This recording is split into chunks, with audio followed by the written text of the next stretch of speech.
tubyatule abasajja bamwemwenye sente babyetaka banundira katende bwe tusirika tweriddemu enkwe tulumbe tuli ku ggwanga tuyimba arambe kikwekweto kweyimusa arambe arambe arambe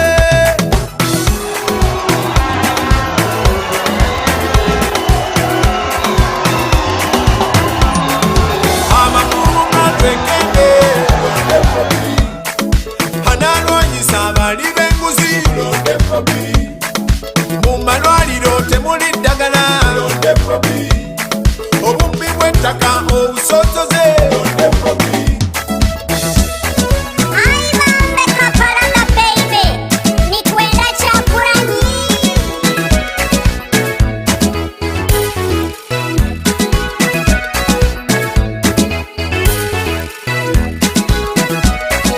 Kyagulanyi. abaana ba boda ne takisi Kyagulanyi asobola abaana b'okwaka ebyageeri Kyagulanyi asobola abaana b'e Bulaya kiri kiteyo Kyagulanyi asobola bakyali bange mu NRM Kyagulanyi asobola Luwere ne Masaka abaana b'e Mbale Kyagulanyi asobola Hoima Busia abaana b'e Mbarara Kyagulanyi asobola Kasese n'eggulu ne Soroti Kyagulanyi asobola bikwase Kyagulanyi Kyagulanyi Kyagulanyi asobola bikwase Kyagulanyi Kyagulanyi Kyagulanyi asobola kasukali keeko keeko Kyagulanyi asobola kasukali keeko keeko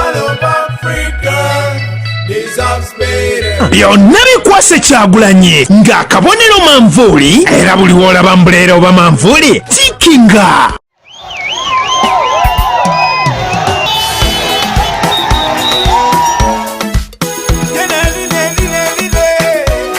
If a country cannot take care of the many who are poor, it cannot protect the few that are rich.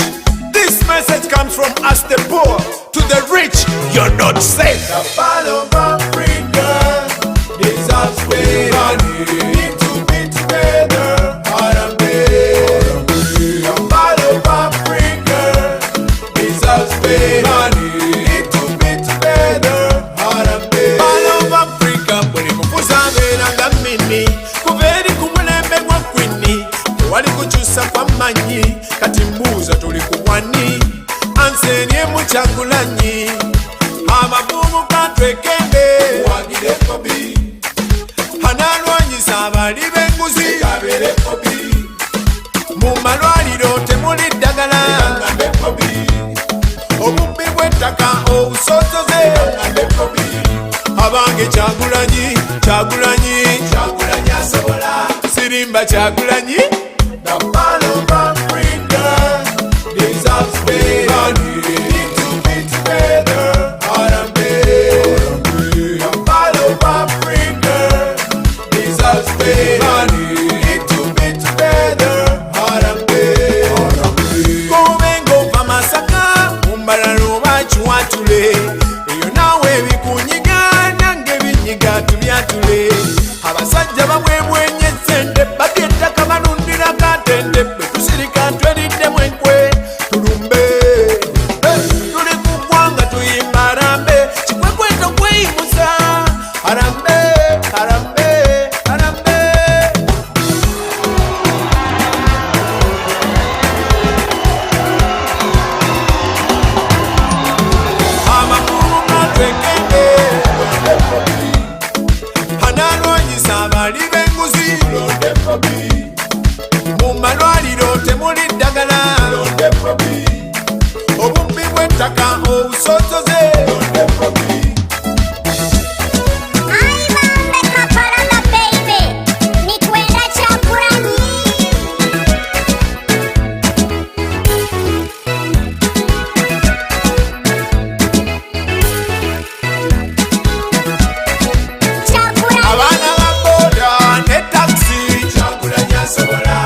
Kyagulanyi, Kyagulanyi Asobola. Kasukali keeko, keeko. Kyagulanyi Asobola. Kasukali keeko, keeko. The man of Africa deserves better. Byonna bikwase Kyagulanyi ng'akabonero manvuuli era buli w'olaba mbuleera oba manvuuli tikinga.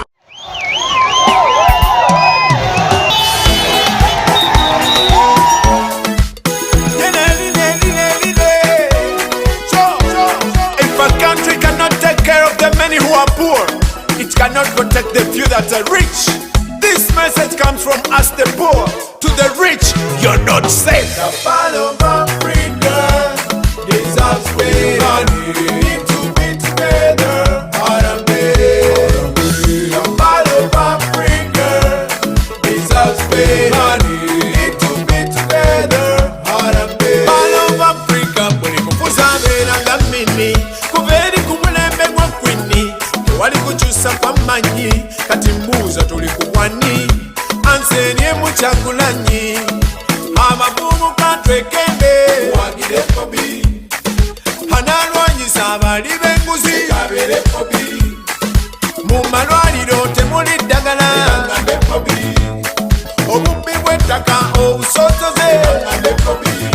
Abange Kyagulanyi, Kyagulanyi, Kyagulanyi Asobola. Sirimba Kyagulanyi. The man of Africa deserves better. We need to be together. The man of Africa deserves better. We need to be together. Gobengo vamasaka, umbalalo bachiwatule. Eyo nawe bikunyiga, nange binyiga tubyatule. Abasajja babwebwenye sente, babyetaka balundira katende. Betusirika twelidde mwenkwe, tulumbe. Tuli kugwanga tuyimba harambe, kikwekweto kweyimusa. Harambe, harambe, harambe.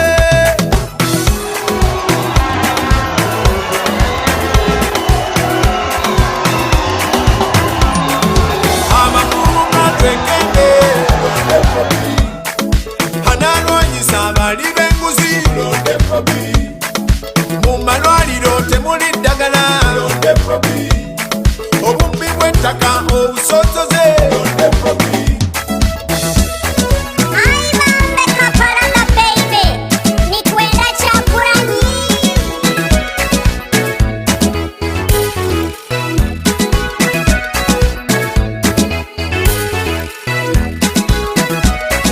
Kyagulanyi. Abaana ba boda ne taxi. Kyagulanyi Asobola. Abaana b'okwaka ebyageeri. Kyagulanyi Asobola. Abaana b'e Bulaya kiri kijeyo. Kyagulanyi Asobola. Bakyali bange mu NRM. Kyagulanyi Asobola. Luwero ne Masaka abaana b'e Mbale. Kyagulanyi Asobola. Oyima Busira abaana b'e Mbarara. Kyagulanyi Asobola. Kasese n'eggulu ne Soroti. Kyagulanyi Asobola. Bikwase Kyagulanyi, Kyagulanyi, Kyagulanyi Asobola. Bikwase Kyagulanyi, Kyagulanyi, Kyagulanyi Asobola. Kasukali keeko, keeko. Kyagulanyi Asobola. Kasukali keeko, keeko. The man of Africa deserves better. Byonna bikwase Kyagulanyi ng'akabonero manvuuli era buli w'olaba mbuleera oba manvuuli tikinga.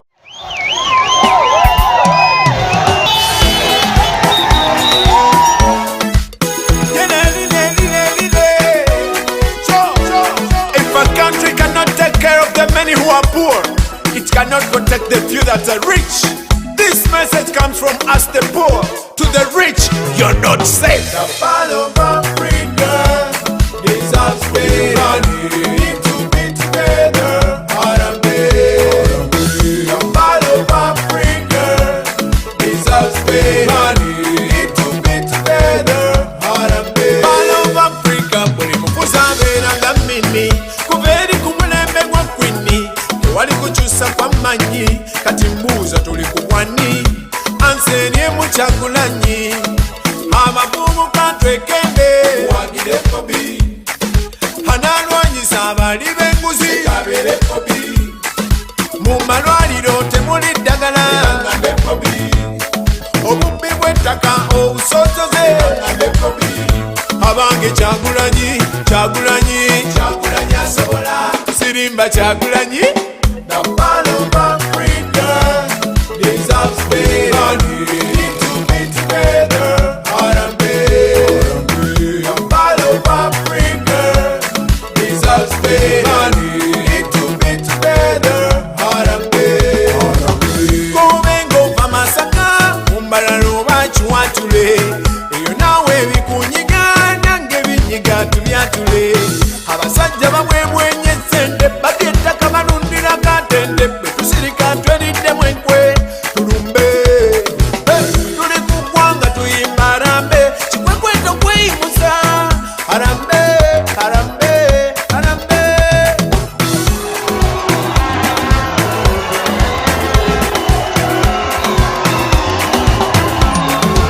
amakulu gatwekende analwanyisa abali b'enguzi mu malwaliro temuli ddagala obubbi bw'ettaka obusosoze Ai bambe Kapalaga Baibe, nikwenda Kyagulanyi.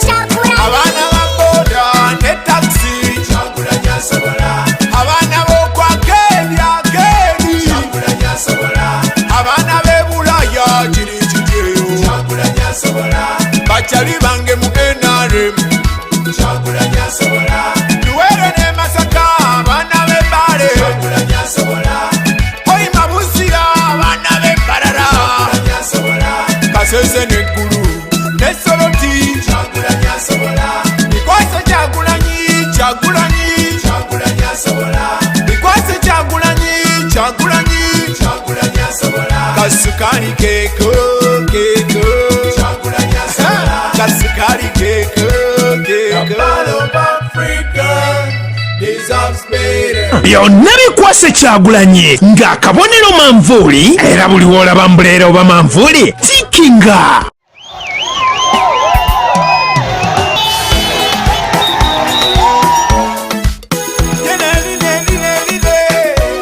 If a country are poor, it cannot protect the few that are rich.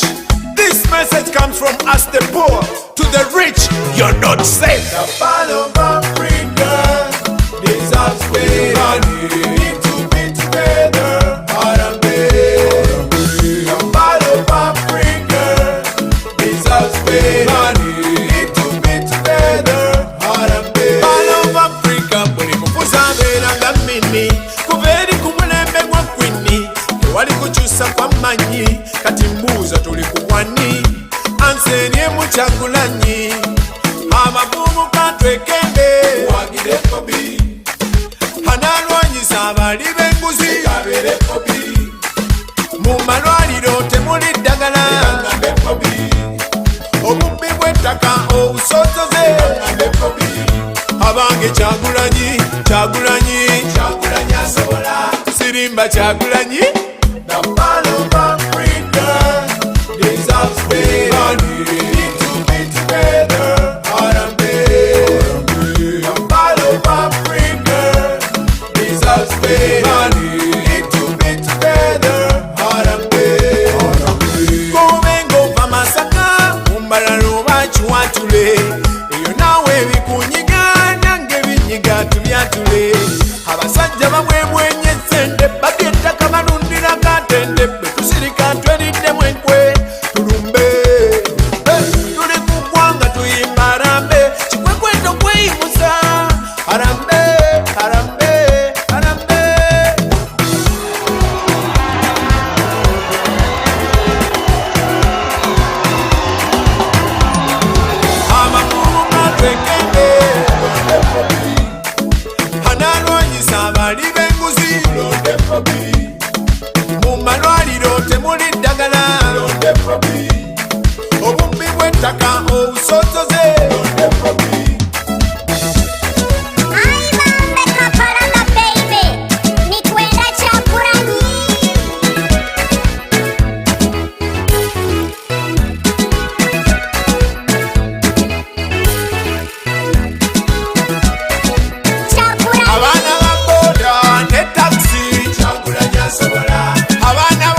Kasikari keko keko Kyagulanyi Asobola Kasikari keko keko The Ball of Africa deserves better. byonna bikwase Kyagulanyi ng'akabonero manvuuli era buli w'olaba mbuleera oba manvuuli tikinga.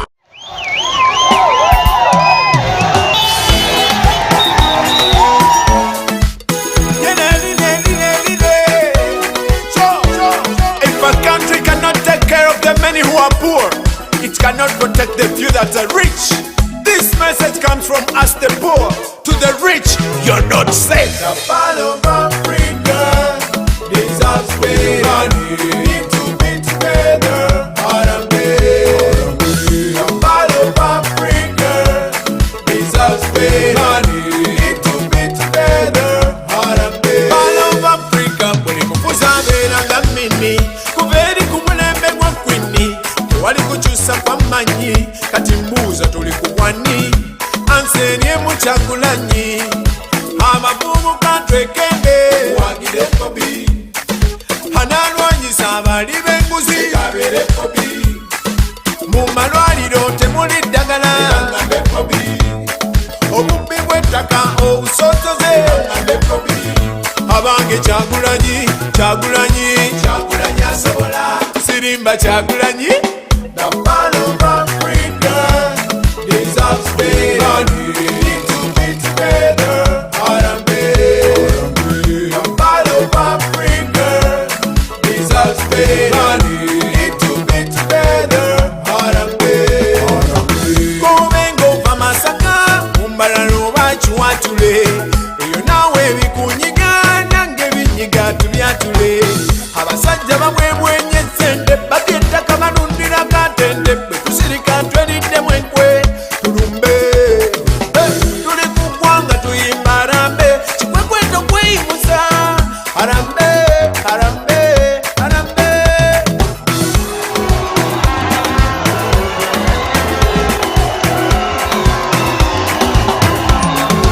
Abavubuka twekende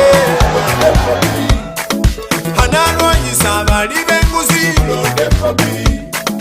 mu malwaliro temuli ddagala obubbi bw'ettaka obusotoze Ai bambe Kapalaga Baibe, nikwenda Kyagulanyi.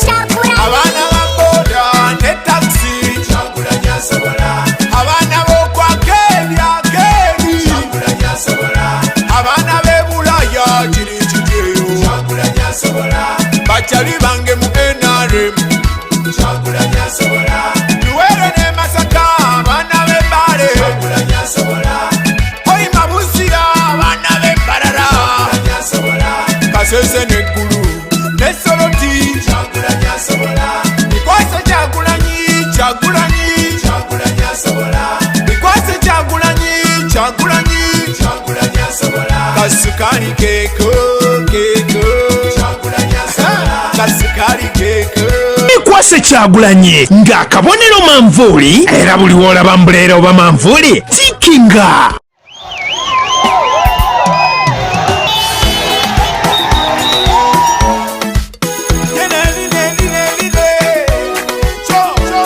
If a country cannot take care of the many who are poor, it cannot protect the few that are rich. This message comes from us the poor. To the rich, you're not safe. The Ball of Africa, Africa deserves better. Need to be Even later on in the day, 4 more journalists on our media team, online journalists, were arrested, and their crime was having phones and being on Facebook Live. In total, I'm informed that 27 of our new team was arrested precisely yesterday. They continue to be detained, and their continued detention is not explained. As it has always been, the Electoral Commission and Mr. Byabakama are silent about all these acts of criminality by the police and the military. the Electoral Commission has not come out to condemn the continued blockage of our campaigns and the continued harassment. Instead, as I informed you a few days ago, the Electoral Commission actually came out to add yet another effort to block our campaigns. Ladies and gentlemen, I was blocked by the Electoral Commission from campaigning in 16 other districts. Remember, these are not the districts that had been restricted by the Electoral Commission. These are not part of the 13 districts that the Electoral Commission blocked, including Kampala, Wakiso, Mukono, and Masaka. But I was supposed to campaign in these other districts to compensate for where I've not been able to reach. But the Electoral Commission put a condition which it has not put for any other candidate. They said I had to sign a memorandum of understanding with them, which I rejected because it is illegal. Ladies and gentlemen, I'm supposed to be campaigning in Kalangala, where I was blocked last time. But we got information, very reliable information, that once again, the regime using the military and the police and goons were intending to attack us, brutalize us, and arrest all our supporters. They have a pattern of looking out for our strong supporters. In the run-up to the election, they want to disorganize us. They want to arrest all those that we were intending to send out as polling agents. So that explains why we've not gone to Kalangala today. However, I am aware and confident that the people in Kalangala, our teams in Kalangala, and indeed all our supporters in Kalangala are stepping in my shoes. They are becoming the Bobi Wines of Kalangala, like I've always been encouraging them. We shall continue to push this message in unconventional ways because the regime is all out to ensure that they frustrate us. Ladies and gentlemen, some of you witnessed it. Some of you have not yet seen it. But yesterday at 6 o'clock, when I was driving back to Kampala from the campaign trail, I parked on the side of the road just before entering Jinja, because I was supposed to address an international press conference. Just a few minutes into the press conference, I was attacked by the police and the military. They did not explain anything, but the commander of the police that led the attack said that I had no right to park on the side of the road. I was parking on the side of the road because I was on a Zoom meeting and I could not address it while moving because the internet would be affected. I had conveniently parked on the side of the road, but the commander of the police came, hit at our car, pulled me out of the car, brutalized me, pepper sprayed me, and tear gassed the inside of our car with no explanation. Fellow Ugandans, it was such a shame on international media having a police officer of a high rank bearing the flag of our nation behaving in a very criminal manner and also uttering very derogative statements, especially coming from a police commander. On behalf of Uganda and on behalf of the people of Uganda, and also on behalf of the decent police officers that we have in Uganda, I want to apologize for such an embarrassment that was tagged, that was put on our country by a police officer, and to promise you that in the new Uganda, no single police officer will be used to disrespect himself and disrespect the uniform. Police officers are noble citizens that should be trained well, treated well, but most importantly, given legal orders. Orders that will raise the flag of our country, but not to embarrass us. It is enough of being a laughing stock among nations. Now, ladies and gentlemen, allow me to come to the most important reason why I sought to address you today. Yesterday, I addressed an international press conference, and I'm addressing the local media today as well. I want to announce that through our lawyers here in Uganda and our lawyers abroad, we have petitioned the International Criminal Court to investigate crimes against humanity on the orders of General Yoweri Kaguta Museveni and his Security Minister, General Eri Tumwine, and many other serving police officers and military officers. We hope that the International Criminal Court can help, since all the local courts are literally in the hands and in the pocket and in a very firm grip of General Yoweri Museveni. You all witnessed the other day when he was in Kisoro, when he said that he will tell the courts of law to forgive former Inspector General of Police, General Kale Kaihura, literally meaning that the courts in Uganda operate on Museveni's order. Therefore, we sought the redress of the International Criminal Court. We are all aware that Uganda is a signatory of the Rome Statute that establishes the International Criminal Court. And you are all aware that General Museveni and Uganda was among the first to take rebel leader Joseph Kony to the International Criminal Court. History has gone around, time has gone around, and now General Museveni is committing more atrocities, more crimes against humanity than Joseph Kony. Therefore, the reason to petition the International Criminal Court. General Museveni has always gone to the International Criminal Court when he deems it necessary and convenient for him. Little did he know that the dome of the world, the arch of the world, might be long, but it bends towards justice. So we want General Museveni to face justice in his lifetime. Therefore, ladies and gentlemen, we have petitioned the International Criminal Court. We want the International Criminal Court, when we succeed, to issue an arrest warrant to General Yoweri Kaguta Museveni and to his Security Minister, General Eri Tumwine, and all the police and military officers that have committed and continue to commit crimes against humanity. You all saw the November massacre, when so many innocent Ugandans were murdered, and it is on record that they were murdered on the orders of General Museveni. Therefore, we shall stop at nothing to seek justice for these people.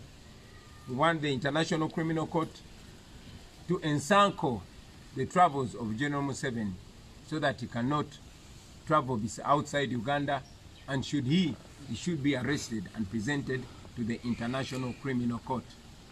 We know that General Museveni and a section of the military are intending to murder Ugandans massively. We have information that the military and the people that are not in uniform have been deployed with automatic rifles. Some are sitting on top of buildings to act as snipers, to shoot and kill anybody that would be seen protesting, whether with a placard, no matter how peaceful they are. That is why we took this step.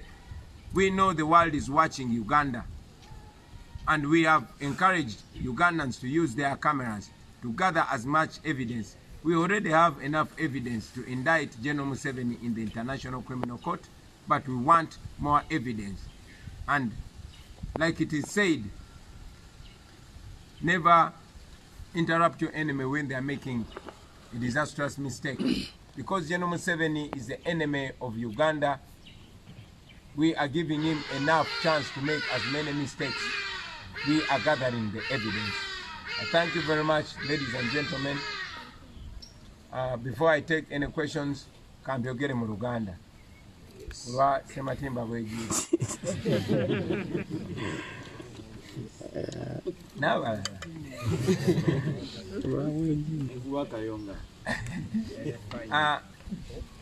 Basebo ne banyabo, namazedda yagala Luganda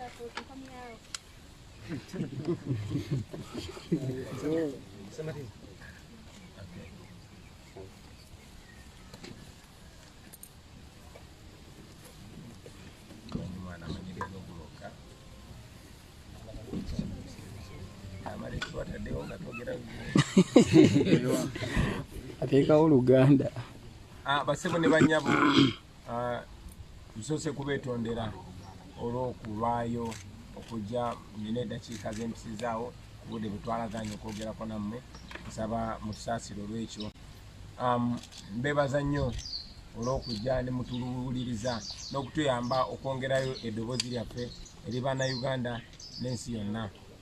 Olwaleero njagala nsooke njogere ku nsonga ey'abannaffe abakwatibwa ng'ennaku z'omwezi 3 omwezi gwe-12 omwaka oguwedde nga n'olunaku lwaleero tebannateebwa.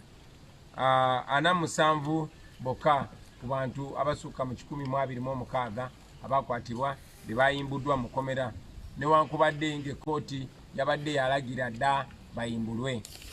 Bannaffe abalala omuli Nubianli Edimutwe, Producer Dan Magic, Bobi Yanga n'abalala bangi basimbula nga bava ku kkomera e Masaka nga bagenda mu kkooti, naye twategeezebwa nti amagye gawambye bbaasi gye baalimu era ne babavuga nga babatwala mu kifo ekitategerekeka. Kitwamaze ne tukizuula tibatwaliddwa mu kkomera ly'amagye e Makindye. Ekyo nno kikolwa kya bumenyi bw'amateeka kubanga abantu ba bulijjo ba civilians tebalina kusibwa oba kukozesebwa mu kkooti y'amagye. Kintu kikyamu nnyo naye era kyongedde okulaga ng'amakomera gaffe bwe gawambiddwa amagye, ng'ebitongole byaffe bwe biwambiddwa amagye, nga si kitongole kyakulonda kyokka naye n'ebitongole birala nga kwotadde amakomera. Ebyo byonna abasebo ne bannyabo nga bikyagenda mu maaso n'olunaku lw'enkya munsasire n'olunaku lwajjo ttiimu yaffe empya luvannyuma lw'okukwata ttiimu yaffe enkadde yonna. Olunaku lwajjo ttiimu yaffe empya omuli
ayo n'amaanyi nga basibye Omunigeria Omale ne muyayanira asumulwe kubanga ddala yali talina musango.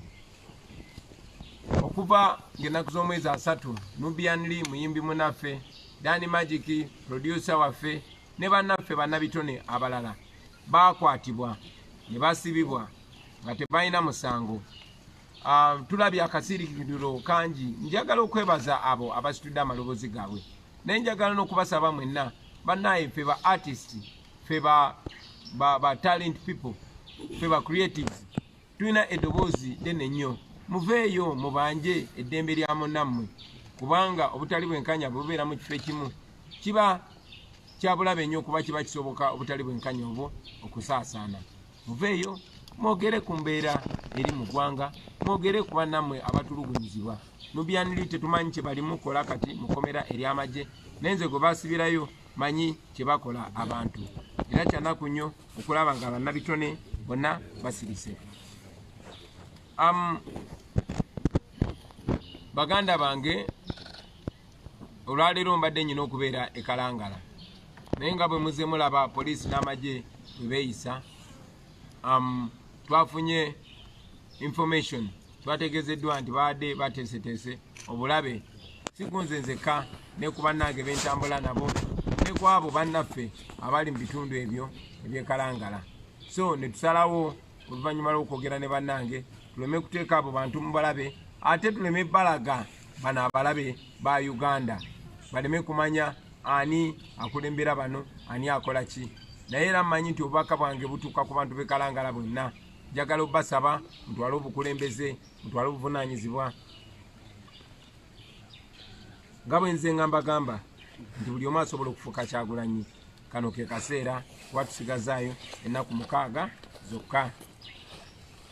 Olunaku lw'eggulo abamu mwakirabye, abalala temunnabakiraba naye nkakasa mujja kiraba.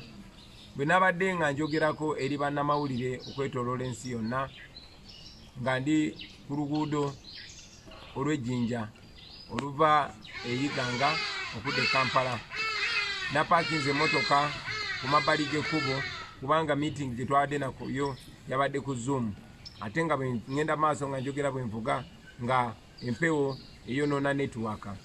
Napaakinze ku mabbali g'ekkubo ne njogera ne bannamawulire okwetoola ensi yonna, naye nabadde nkyayogera ne bannamawulire ne nnumbaganibwa poliisi ng'ekulemberwa DPC w'ekitundu ekyo, ne bakola ebikolobero bingi ebibwebuula ekitiibwa kya poliisi, ekitiibwa kya uniform gye babadde, ekitiibwa kyaffe ffenna nga bannayuganda ng'eggwanga.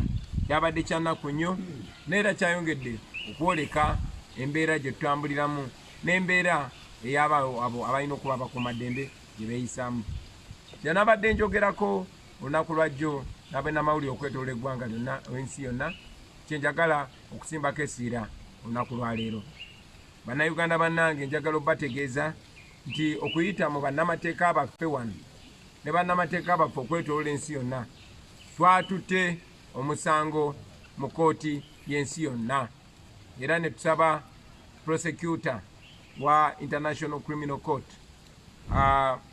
anoonyereze ku bikolobero ebikoleddwa ku ddembe ly'obuntu ne bannayuganda bonna okutwaliza awamu, enoonyereze ku bivve ebikoleddwa ku bannayuganda nga biri ku biragiro bya mwami Museveni ne mwami Eri Tumwine. Twasabye ekooti eyo kubanga tumanyi ti mwami Museveni ekooti za wano zonna yaziwamba. Mwamuwulidde ng'ali ekisolo bwe yagambye ajja kulagira ekooti zisonyiwe Jeno Kayula, nga kiragira ddala nti ekooti ziri mu nsawo ze. Naye nga tumanyi nti abo bonna bannakyemalira ekooti y'ensi yonna ye batya, era ekooti y'ensi yonna ye basobola. N'olw'ensonga eyo mwami Museveni twamututte mu kooti y'ensi yonna kubanga tumanyi nti Uganda y'emu ku nsi ezassa omukono ku ndagaano ey'e Roma, era nga tumanyi nti Uganda y'emu ku nsi ezasooka okutwala emisango mu kooti y'ensi yonna nga batwalayo omusango gwe baateeka ku Joseph Kony, era ekibaluwa kibakuntumye ne kifuluma ku Joseph Kony. Kyanaku nti mwami Museveni amaliriza akoze ebikolobero bingi nnyo n'okusinga ebikolobero ebyakolebwa Joseph Kony. N'olw'ensonga eyo nga bannayuganda batukwatagana n'emikwano gyaffe ne bannamateeka abaffe bonna tusazeewo tutwale mwami Museveni nga twagala ekooti y'ensi yonna eyo eteeke envumbo ku mwami Museveni, mwami Eri Tumwine n'abo abasirikale n'abapoliisi n'abantu abalala abalinyiridde eddembe ly'obuntu wano mu Uganda. Twagala ekibaluwa kibakuntumye kifulume ku General Museveni nga takyasobola kufuluma Uganda, nga naye bamusanga e Kenya bamukwatirawo Jake. Tumwenyamu naye ng'ensonga eri very serious. twagala Mwai Museveni nga ne bamusange Kenya bamukubaki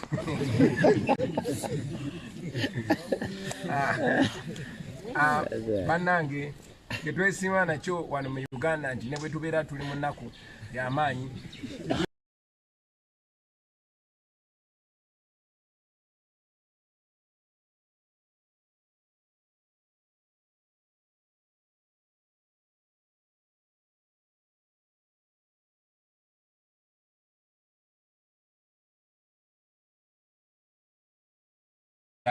so tusaba ekooti ey'ensi yonna etunule mu nsonga eyo.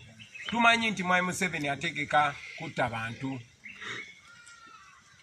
tumanyi bulungi nnyo nti badiployinze amagye baagala okutta abaana b'abantu basobole okubatiisatiisa. Badiployinze amagye ne poliisi ne babawo ebiragiro ebya shutikiri, naye kyamukisa mulungi ti bo si bangi kusinga bannayuganda. N'olw'ensonga eyo nga tugenda mu kulonda kuno bwe twategeera nti Mwai Museveni ateekateeka ttemu nga lye yatulagako mu mwezi gw'omwenda mu mwezi gw'11 twamusooseeyo ne tumutwala mu kooti y'ensi yonna. Era bwe mulabye nga tubasaba mwe bannamawulire ne bannayuganda bonna okukozesa kamera zammwe, tubasaba buli awali ebikolobero ebikolebwa poliisi n'amagye mwe mukozese kamera zammwe. Tubasaba mwenna gye muli mukozese kamera zammwe muzifune, buli omu akuŋŋaanya evidence. Abo abantu bonna babatiisatiisa naye be basinga okutya. Ate tubafunzizza kubanga amateeka gali ku sayidi yaffe, ate tuli mu mulembe gwotosobola kukola bikolobero n'obikweka. N'olw'ensonga eyo mukozese kamera zammwe. Mwai Museveni byagezaako okutiisatiisa abantu nti ajja batta, njagala abeere ng'akimanyi ne munnayuganda yenna ng'akimanyi nti kkooti y'ensi yonna nayo emulindiridde. Mwebale nnyo, mwebalire ddala basebo ne bannyabo. Now I can take a few questions, maybe in English or in Uganda or in French if you want.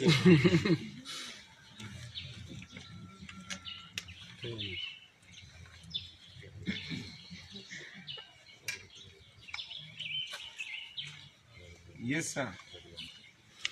Amanyi simaisima. Oluvannyuma lw'ebyo byonna okubeerawo genda mu maaso ne campaign era ogenda kuzzaako ki?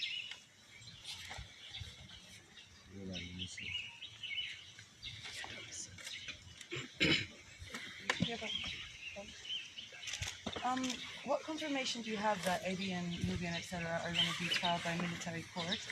And what does the trial of civilians in military court say about Uganda?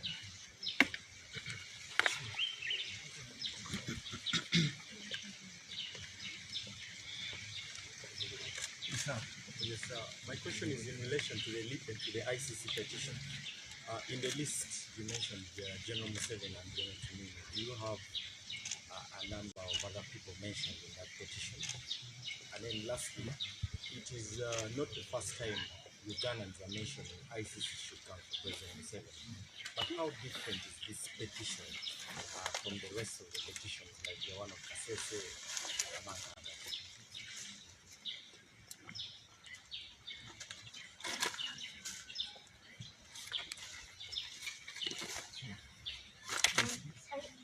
I'd like to know your thoughts on the ICC verdict coming up against Dominic Ongwen, which I think is scheduled for February 4th. Do you have any thoughts on whether that case should have proceeded and what you'd like the verdict to be?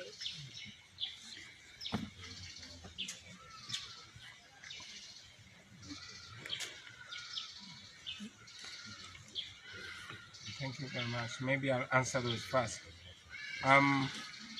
Sema was asking, am I going to continue with the campaigns? Of course.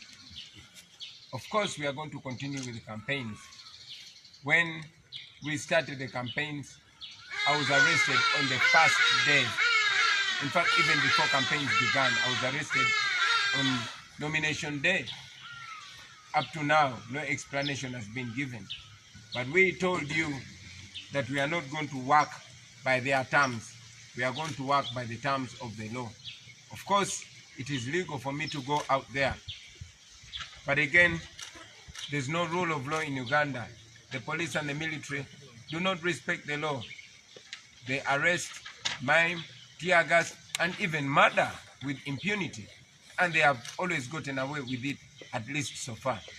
But again, I've been telling people that I will come to them technologically, scientifically, physically, and otherwise. In brief, it's going to be a rubber-dub style. So, to all the people of Uganda, for as long as the campaigns are still going on legally, expect me somehow, somewhere.